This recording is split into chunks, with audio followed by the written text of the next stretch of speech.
Start the chapter 8 of history. ये आपका second chapter है हिस्ट्री का, सोशल साइंस का। Class 10 social studies history chapter 8। लेकिन आप कॉपी में क्या डालेंगे? Chapter second, national awakening and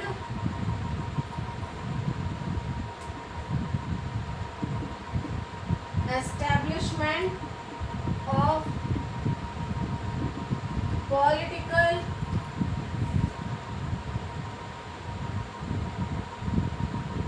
organisation in India।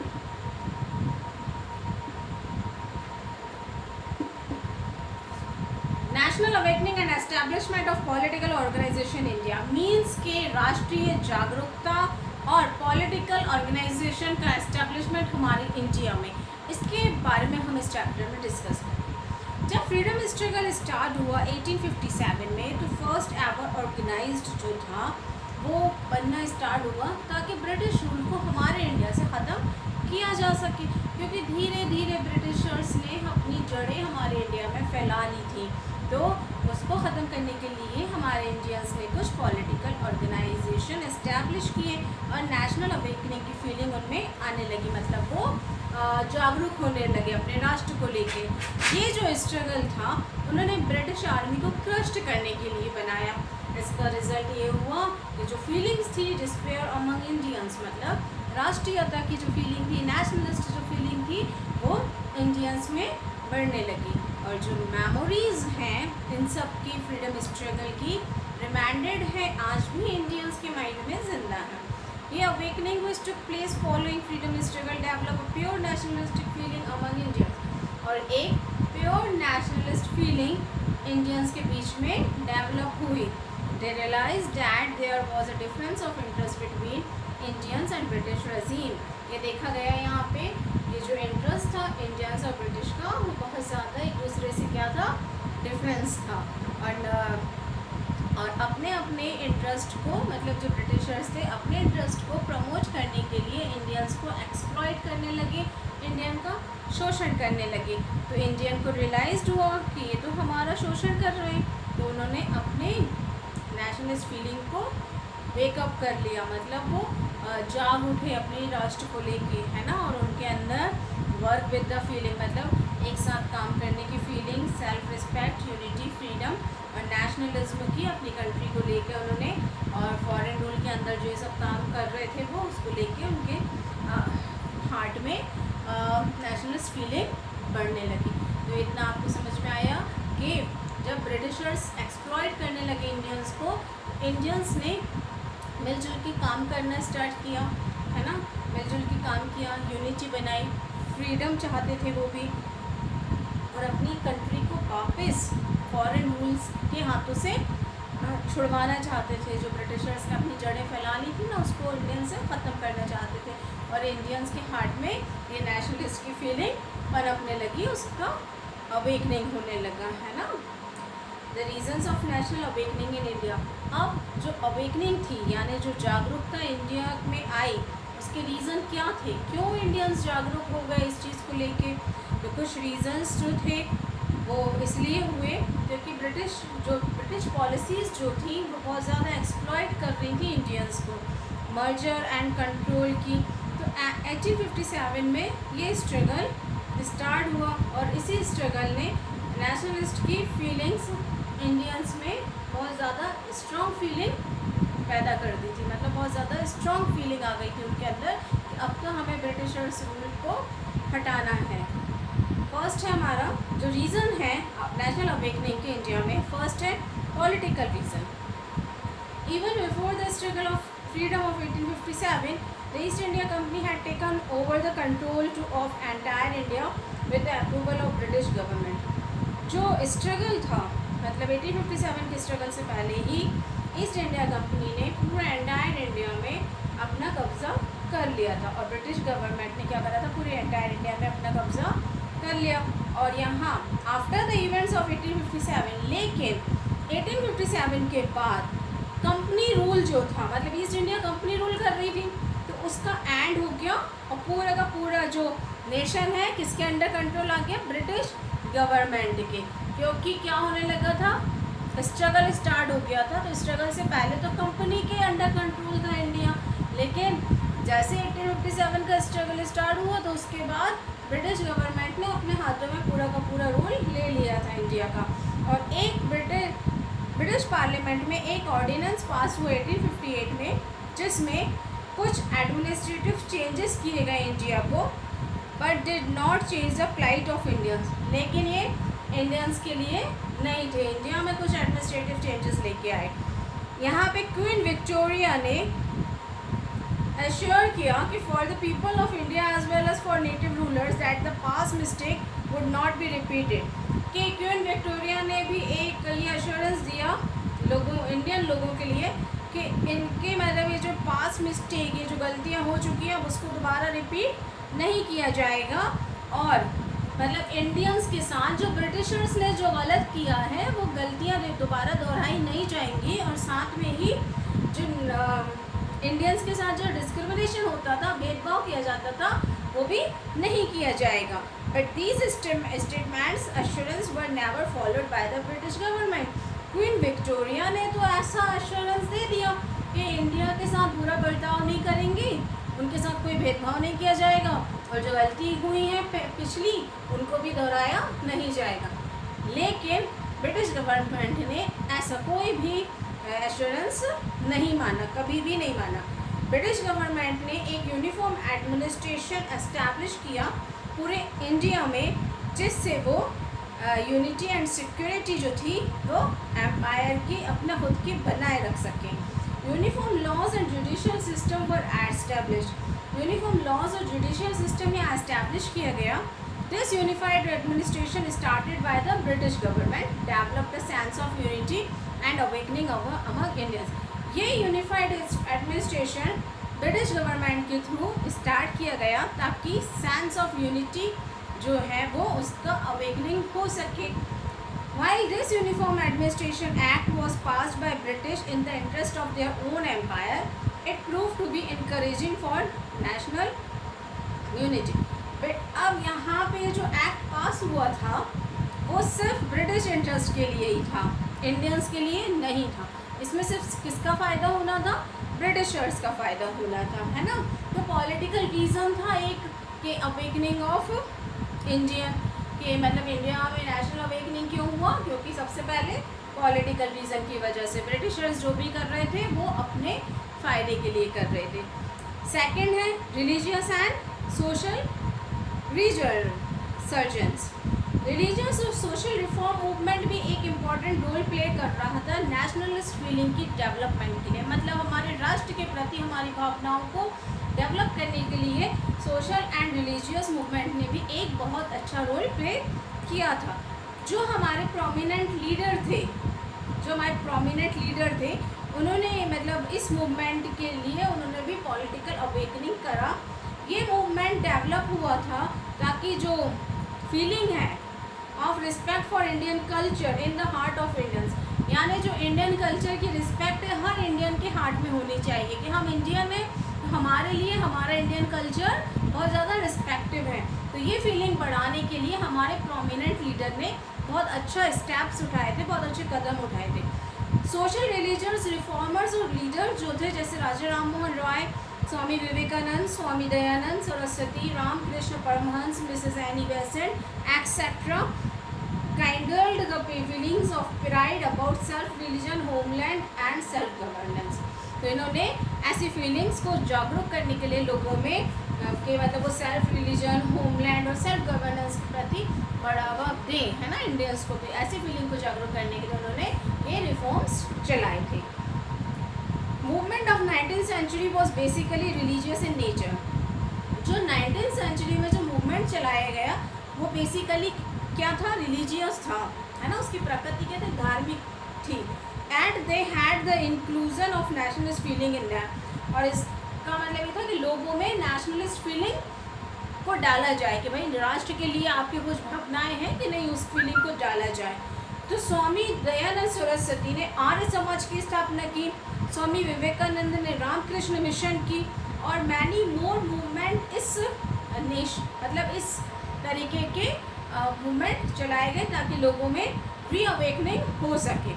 Among Muslims ने अलीगढ़ और देवबंद मूवमेंट बनाया। सिख ने सिंह सभा और गुरुद्वारा रिफॉर्म मूवमेंट चलाए। थियोसॉफिकल सोसाइटी मूवमेंट में भी बहुत ज़्यादा चेंजेस लाने के लिए और सोसाइटी की थिंकिंग को बदलने के लिए भी कुछ मूवमेंट चलाए। ये मूवमेंट जो थे फ्यूचर जनरेशन को लीडरशिप के लिए राष्ट्र के नेतृत्व के लिए तैयार करने के लिए किए गए थे कि जो फ्यूचर जनरेशन है, जो आगे आने वाली जनरेशन है, वो राष्ट्र के लिए नेतृत्व यानी लीडरशिप कर सके। Third point is impact of western culture, education and thinker, कि वेस्टर्न कल्चर, एजुकेशन और थिंकर का क्या इम्पैक्ट पड़ा इंडियंस पे। With the intention of uprooting nationalist feeling from the Indian hearts, Lord Macaulay introduce western education in India. Lord Macaulay ने हमारे India में western education को इंट्रोड्यूस कराया ताकि इंडियंस के अंदर जो नेशनलिज्म की फीलिंग है उसको जड़ से ख़त्म कर दिया जाए।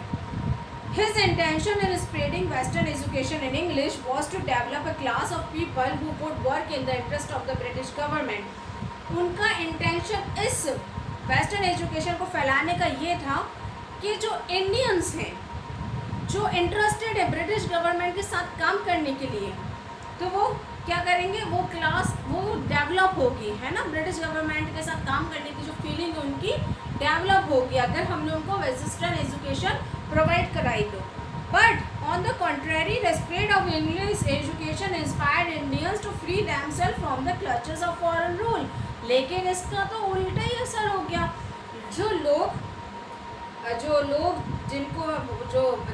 लोगों को है ना वेस्टर्न एजुकेशन मिली, वो तो उल्टा है ना इंस्पायर्ड हो गए वो इंडियंस कि अब हमें फॉरेन रूल को ख़त्म ही करना है ना। तो वो खुद की एजुकेशन और ब्रिटिशर्स के साथ उनका क्लैशेस होने लगा। With the knowledge of English language, Indians become equivalent with the western culture, thinking and philosophy and administration. जब उनको नॉलेज हो गई इंग्लिश लैंग्वेज की इंडियंस को, तो उनको वो तो बहुत ज़्यादा एक्विवेलेंस हो गए, उनको तो वो बहुत परिचित हो गए किसको लेके, वेस्टर्न लिटरेचर को, थिंकिंग को और उसकी फिलोसफी और एडमिनिस्ट्रेशन को। जो चीज़ें इंग्लिश में लिखी जाती थी उनको ईजिली समझ में आने लगी कि तो हमारे अगेंस्ट ही काम हो रहेगा। तो वेस्टर्न एजुकेशन का इम्पैक्ट ऐसा पड़ गया। The western education introduce Indians to the modern concept of nationalism, independence, equality and democracy. तो वेस्टर्न एजुकेशन ने इंट्रोड्यूस किया इंडियंस के अंदर एक मॉडर्न कॉन्सेप्ट ऑफ नेशनलिज्म का, इंडिपेंडेंस का, इक्वलिटी एंड डेमोक्रेसी को। Fourth point is impact of contemporary European movement. Establishment हुआ जब हमारे यहाँ ब्रिटिश एम्पायर का इंडिया में, तो इंग्लिश एजुकेशन स्प्रेड होने लगी, फैलने लगी। उसका रिजल्ट ये आया कि जो इंडियंस से वेस्टर्न वर्ल्ड के कांटेक्ट में आने लगे कि वेस्टर्न चीज़ें क्या होती हैं उसके कांटेक्ट में आने लगे। The reform movement in England, the independence movement of Italy, Germany, Romania and Serbia inspired Indians to struggle for their rights. अब जो रिफॉर्म मूवमेंट था इंग्लैंड में, इंडिपेंडेंस मूवमेंट था इटली, जर्मनी, रोमानिया, सर्बिया में, तो इंडियंस अपने rights को लेके इंस्पायर्ड होने लगे, है ना। उन्होंने मूवमेंट स्टार्ट कर दिए। This inspiration caused restlessness among Indians for the freedom of their Motherland. तो ये जो इंस्पिरेशन था वो इंडियंस के बीच में आ गया कि भाई अब तो हमें हमारी मातृभूमि को आज़ाद कराकर ही रहना है। Fifth point is development of means of communication and transport. After the British empire established its rule in India. British empire ने जब अपना रूल एस्टैब्लिश किया इंडिया में, तो उन्होंने मीन्स ऑफ कम्युनिकेशन, ट्रांसपोर्ट को भी डेवलप किया इंडिया में। Rail, telegraph, postal services, roads, bridges, इनका डेवलपमेंट भी इंडिया में हुआ। Keeping in view the security of British empire and economics exploitation of Indians. अगर हम देखें तो ब्रिटिश एम्पायर ने क्या किया था सिक्योरिटी के व्यू को लेके एंड क्या किया था, इकोनॉमिकली एक्सप्लॉइट करना स्टार्ट किया था इंडियंस को as the means of transport develop. लेकिन जब ट्रांसपोर्ट डेवलप्ड हुआ तो इसका बेनिफिट इंडियंस को भी मिलने लगा। अब अकेला तो वो चलाएंगे नहीं ना ब्रिटिशर्स, तो इसका एडवांटेजेस किसने उठाया, इंडियंस ने भी उठाया। The movement and transport of goods become easier. अब ये मूवमेंट जो था वो ट्रांसपोर्ट ने इस मूवमेंट को ईजियर बना दिया, एक जगह से दूसरी जगह जाना ईजी हो गया, अपने पोस्ट कार्ड्स वगैरह को एक दूसरे को देना ईजी हो गया, which result in exchange of ideas establishment of communication. और ये कम्युनिकेशन की वजह से अपने आइडियाज़ को एक दूसरे में वो एक्सचेंज करने लगे। Therefore, the development of transport and communication system indirectly helped the Indians to united in one bond। और जो डेवलपमेंट हुआ ट्रांसपोर्ट और कम्युनिकेशन सिस्टम का, इनडायरेक्टली इंडियंस को इतनी हेल्प मिली उससे कि वो एक बंधन में बंध गए। जो इतनी दूरी पड़ती थी एक दूसरे का आइडियाज़ को पता करने के लिए, वो बहुत ज़्यादा पास आ गए। 6 point is impact of ancient Indian culture. Ancient Indian culture का इम्पैक्ट 19th सेंचुरी में there was a search for ancient Indian का लिटरेचर। 19th सेंचुरी में एंशियंट इंडियन लिटरेचर की खोज की जाने लगी।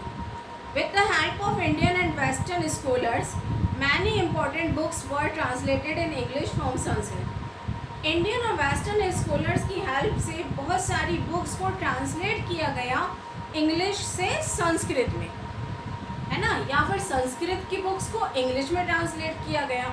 जो स्कॉलर्स थे like Max Muller, William Jones, Haraprasad Shastri, Ramakrishna Gopal Bhandarkar, Rajendra Lal Mitra, Mahadev Govind Ranade, उन्होंने इंडियन कल्चर और लिटरेचर पे बहुत सारी बुक्स इस सब्जेक्ट पे लिखी। These writings made a great impact on Indian mind set. और इस मतलब राइटिंग को, ये जो लिखी गई बुक थी, उसका बहुत बड़ा इम्पैक्ट इंडियन माइंड को सेट करने में कामयाब रहा। It develop a high self confidence and self esteem among Indians. और इस राइटिंग ने, इस लेखनी ने लोगों के अंदर, इंडियंस के अंदर सेल्फ कॉन्फिडेंस मतलब आत्मविश्वास और स्वाभिमान की भावना को बढ़ा दिया, है ना। तो ये आत्मविश्वास और स्वाभिमान उनमें डेवलप होने लगा। अब हम आते हैं 7 पॉइंट में, Indian newspaper and literature. Newspaper जो थे इंडियन लिटरेचर के, उन्होंने भी एक ग्रेट डील थी, वो भी बहुत अच्छे से एक कामयाब कोशिश थी नेशनल अवेकनिंग में। जो राइटिंग थी बंकिम चंद्र चटर्जी, दीनबंधु मित्रा और भारतेंदु हरिश्चंद्र, DL रॉय एंड रविन्द्रनाथ ठाकुर, इन्होंने नेशनल अवेकनिंग में एक बहुत इम्पोर्टेंट रोल प्ले किया। आनंद मठ जो था बंकिम चंद्र चटर्जी ने लिखा। वंदे मातरम भी इन्होंने ही लिखा था। आनंद मठ में इन्होंने एक जो आनंद मठ में बंकिम चंद्र चटर्जी ने वंदे मातरम सॉन्ग लिखा था। वंदे मातरम हमारा नेशनल सॉन्ग है। Become the source of inspiration for youngsters for the country. और ये इंस्पिरेशन का सोर्स बना हमारे कंट्री के यंगस्टर्स के लिए, नौजवानों के लिए। Anand Math depicted the political economic shortcomings of British rule. Anand Math जो था वो पॉलिटिकल और इम्पोर्टेंट इकोनॉमिक शॉर्ट कमिंग था वो ब्रिटिश रूल के लिए। The play Nil Darpan written by Dinabandhu Mitra express the exploitation and suffering meted out of the labour working in indigo farms. जो play था, एक प्ले नाटक था नील दर्पण, वो दीनबंधु मित्रा ने लिखा था ताकि वो जो इंडिगो फार्म्स में जो इंडियंस की इंडियन लेबर का जो साथ एक्सप्लॉयटेशन हो रहा था, जिसकी वजह से वो सफ़र कर रहे थे, पूरा का पूरा नाटक इसी पे बेस्ड था। इंडिगो फार्म्स के बारे में अगर बताया जाए कि लेबर कैसे वहाँ सफ़र कर रहे थे, कि हमारे इंडियंस जो थे अपने एग्रीकल्चर करते थे, अपने खेत में खेती करते थे, बट ब्रिटिशर्स चाहते थे वो वीट और राइस की खेती नहीं करें, वो इंडिगो उगाए, वहाँ पे इंडिगो ग्रो करें। इंडिगो मीन्स नील, जिससे सफ़ेद कपड़ों में सफ़ेदी की जाने के लिए नील दिया जाता है। तो वहाँ हमारे इंडिया में वो लेबर्स को एक्सप्लॉइट किया जाता था वो उगाने के लिए, क्योंकि बाहर इंग्लैंड में वो बहुत महंगा मिलता था, तो वो वहाँ यहाँ इंडिया में सस्ते दामों में ग्रो करवा के बाहर सेल करते थे, इसलिए वो उनको एक्सप्लॉइट करते थे। तो ये पूरा का पूरा नील दर्पण नाम का जो प्ले था वो इसी पे बेस्ड था। लक्ष्मीनाथ बेज बरुआ आसामी और अल्ताफ हुसैन हाजी उर्दू, ये भी जो राइटर्स थे इन्होंने भी नेशनलिस्ट लिटरेचर लिखे थे उस टाइम पे, उस पीरियड में इन्होंने भी, इन राइटर्स ने भी नेशनलिस्ट लिटरेचर लिखे थे। The analytical review of British rule was being printed in Indian newspaper. अब ये जो ब्रिटिश रूल का जो रिव्यू था वो प्रिंटेड किया जाने लगा इंडियन न्यूज़पेपर में। इंडियन न्यूज़पेपर देयर वर संवाद कौमुदी, जो इंडियन न्यूज़पेपर थे वो थे संवाद कौमुदी, अमृत बाजार पत्रिका, बम्बई समाचार, केसरी मराठा, हिंदू पैट्रियट, स्वदेशी मित्रम, आर्य दर्शन। ये सब कंट्रीब्यूट होता था नेशनल अवेकनिंग को डेवलप करने के लिए। ये समाचार पत्र क्यों छापे जाते थे, क्यों प्रिंटेड किए जाते थे, ताकि लोग इनको पढ़ के लोगों के अंदर राष्ट्र के प्रति राष्ट्रीयता की भावना जाग सके, मतलब अवेकनिंग हो सके। Press develop Indian consciousness and gave political teaching to Indians. Press ने इंडियन कॉन्शियसनेस की फीलिंग को डेवलप करने के लिए और पॉलिटिकल टीचिंग मतलब राजनीति शिक्षा देने के लिए भी इस तरीके से पेपर प्रिंट करना स्टार्ट कर दिया। 8 पॉइंट है the British policy of economic exploitation. Dissatisfaction arises from the economic exploitation. असंतोष की भावना इकोनॉमिक एक्सप्लॉयटेशन से जागने लगी लोगों में। Establishment of British empire and the industrial revolution in England, Indian cottage industry suffered a blow. British empire के establishment की वजह से और इंडस्ट्रियल रेवोल्यूशन जो इंग्लैंड में था उसकी वजह से हमारा जो इंडियन कॉटेज इंडस्ट्री थी वो बहुत बुरी तरह से सफ़र करने लगी। On the goods exported from India, heavy tax was levied on them in foreign market, whereas the imported goods from England were made tax free to sell in the Indian market. यहाँ पे क्या किया जाने लगा, जो export goods India से export किया जाता था उस पर हैवी ड्यूटी लगाई जाने लगी, लेकिन वहाँ से जो इम्पोर्ट यहाँ होता था सामान उसको टैक्स फ्री कर दिया गया इंडियन मार्केट में। तो this made the money flow out of India. तो यहाँ से क्या होने लगा, पानी की तरह पैसा बहने लगा इंडिया से, तो है ना, ख़त्म ही होने लगा। एंड डिसस्टेबलाइज्ड हो गई economy. This drove the Indians to struggle against the economic slavery. इसकी वजह से भी इंडियन ने इस इकोनॉमिक स्लेवरी के अगेंस्ट जाके स्ट्रगल करना स्टार्ट किया। 9 पॉइंट है हमारा the policy of racial discrimination. British जो थे वो रेशियल डिस्क्रिमिनेशन करते थे against Indians. They considered themselves as a superior race. वो खुद को बहुत ज़्यादा सुपीरियर कास्ट का समझते थे कि हम बड़े हैं। They used to look down upon Indians, मतलब बहुत नीचे समझ के देखते थे इंडियंस को। And used to mistrust them, और उन पर बिल्कुल विश्वास नहीं करते थे। The talented and educated Indians were not considered capable for government post of higher ranks. जो टैलेंटेड और एजुकेटेड इंडियंस थे उनको भी गवर्नमेंट पोस्ट के लिए कैपेबल या हायर रैंक के लिए कैपेबल नहीं समझा जाता था। The tendency cropped up against the Indians who were successful in a competitive exams to be denied job on the basis of some concocted false. अब जो इंडियंस सक्सेसफुल हो जाते थे कॉम्पिटिटिव एग्ज़ाम में, उनको कुछ भी कोई भी रीज़न दे के उन फॉल्ट निकाल लेते थे कि आप इस लायक नहीं हैं। People like Surendra Nath Banerjee and Aurobindo Ghosh become the victim of the British policy of discrimination. यहाँ तक कि जो सुरेंद्र नाथ बैनर्जी और अरविंद घोष जैसे लोग थे उनको भी इस ब्रिटिश पॉलिसी का, मतलब इस ब्रिटिश पॉलिसी जो थी डिस्क्रिमिनेशन की, उसका गवाह बनना पड़ा। वो खुद उसको, मतलब उन्होंने फेस किया इस प्रॉब्लम को। ये हमारे जो पॉइंट्स थे, the reason of national awakening in India. आपसे इसमें क्वेश्चन भी पूछा जा सकता है, what is the reason of national awakening in India. तो यहाँ पे आप बताएंगे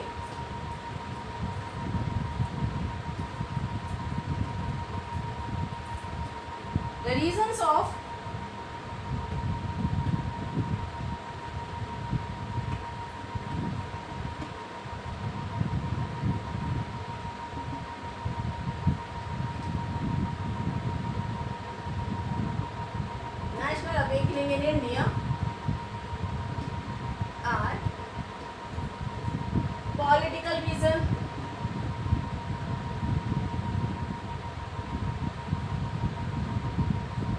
कुछ राजनीतिक कारण थे।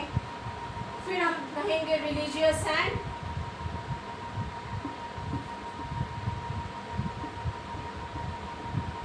Social reasons. थर्ड है हमारा impact of western culture, education and thinkers. Fourth point is impact of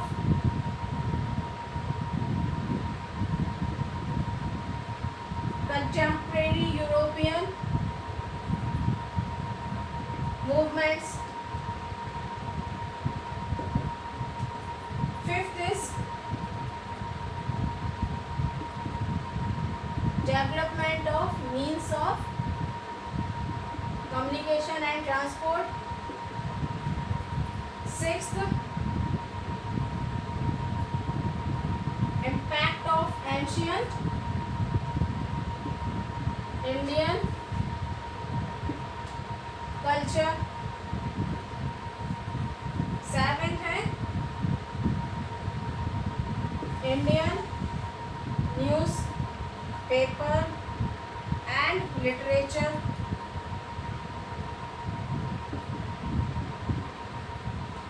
eight point is the British policy of economic exploitation. And ninth is the policy of racial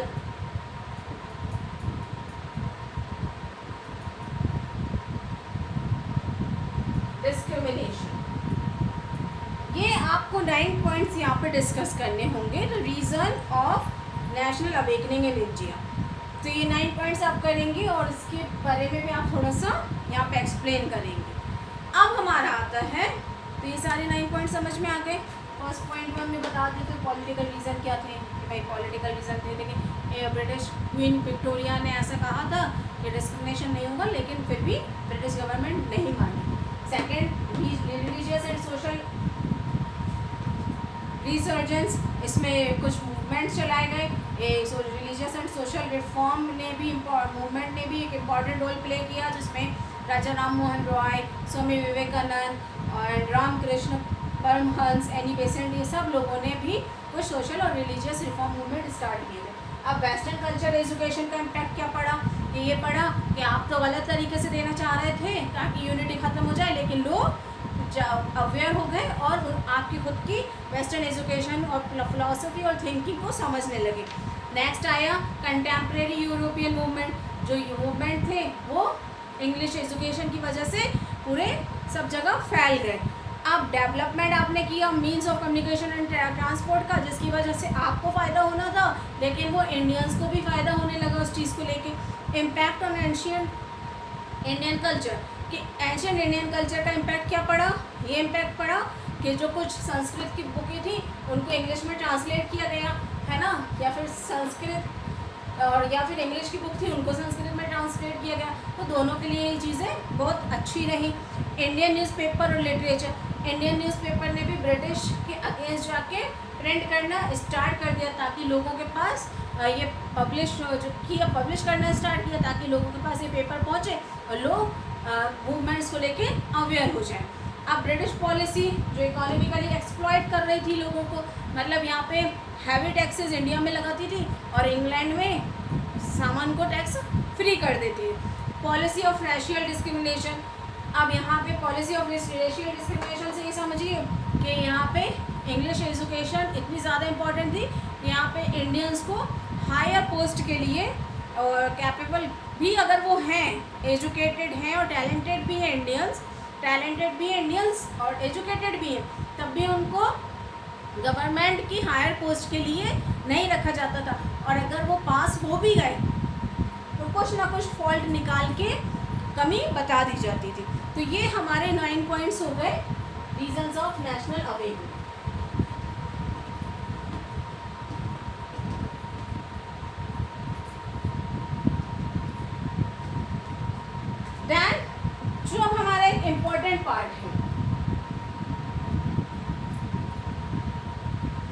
Albert bill, ये बहुत important type of question भी हो सकता है ना, ये भी आता है क्योंकि वाइस रॉय जो लॉर्ड रिपन थे उन्होंने अटेम्प्ट किया था एक बिल ताकि वो जो पॉलिसी है डिस्क्रिमिनेशन की उसको एबॉलिश किया जाए। ये प्रिपेयर हुआ था लॉ मेंबर जो थे एल्बर्ट के, उन्होंने ये प्रिपेयर किया था बिल, इसलिए इसको नाम दिया गया Albert bill. According to this bill, इस बिल के अकॉर्डिंग जो इंडियन मजिस्ट्रेट और सेशन जजेस थे वो यूरोपियन का केस सुन सकते थे, है ना, मतलब ये उनका मुकदमा लड़ सकते थे।